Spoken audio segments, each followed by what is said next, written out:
আসসালামু আলাইকুম এভরিওয়ান। শেষ দেখা গল্পের পর্ব 2 নিয়ে চলে আসলাম।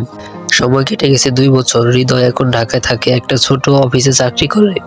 জীবন অনেকটাই বদলে গেছে, কিন্তু ভেতরে এখনো রূপার স্মৃতি রয়ে গেছে, আগের মতোই তাজা। রাতের দিকে অফিস শেষে হৃদয় প্রায় হেঁটে যায় নদীর ধারে। নীরব নদীর পানিতে সে নিজের প্রতিচ্ছবি দেখে আর ভাবে, যদি সেদিন রূপাকে আটকাতাম, হয়তো সবকিছু অন্যরকম হয়ে যেত।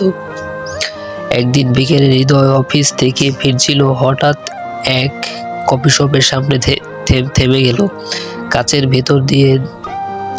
ভেতর দিয়ে চোখ পড়ল এক চেনা মুখ, রূপা। সে বসে আছে এক কোলে একটা ছোট বাচ্চা।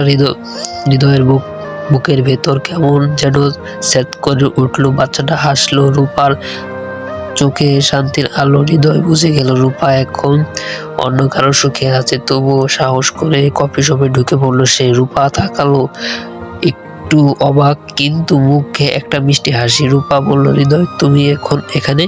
হৃদয় হেসে বলল, হ্যাঁ, হয়তো আল্লাহ চেয়েছিল আবার দেখা হোক। দুইজন কিছুক্ষণ চুপ করে রইল। তারপর রূপা বলল, আমি তোমার কষ্ট বুঝেছিলাম হৃদয়, কিন্তু বিশ্বাস করো, আমি যা করেছি তা সময়ের জোরে করতে হয়েছে। হৃদয় মাথা নিচু করে বলল, আমি জানি রূপা, আমি তোমায় আজও দোষী দেই না। হয়তো তুমি সুখে আছো, এটাই আমার শান্তি। বাচ্চাটা তখন হাসতে হাসতে হৃদয়ের হাত তুলে ফেললো। হৃদয় তাকিয়ে থাকলো সেই ছোট্ট মুখটার দিকে।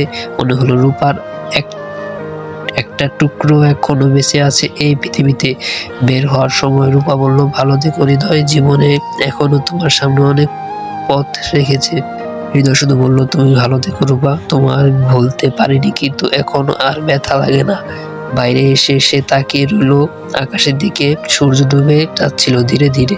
হয়তো জীবনের সূর্য কখনো পুরোপুরি অস্ত যায় না, শুধু এক রং থেকে অন্য রং বদলে যায়। সে রাতে হৃদয় ডায়েরিতে লিখলো, আজ রূপাকে আবার দেখলাম, সে সুখে আছে, আর আমিও এখন শান্তিতে আছি। ভালোবাসা শেষ হয় না, কেবল রূপ বদলায়।